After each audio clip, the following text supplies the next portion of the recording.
All right, here's one of my favorite molds. I make this one all the time for like Valentine's Day, Christmas,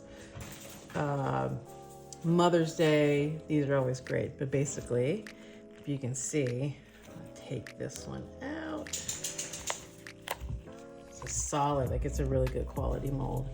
But look at that, isn't that beautiful? Just beautiful. And this is soap. This is all soap in it. I'm using Brambleberries, oh, what is it called? Let me see. Oh, Brambleberry.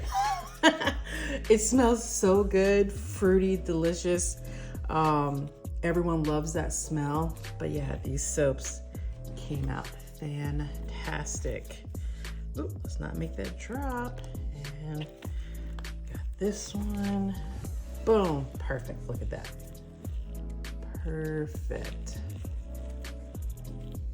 Yeah, so I'm gonna wrap these up, make these all cute, and I'm gonna sell them on my website. Now let's get this last one. I only made 3. And another perfect one. So cute.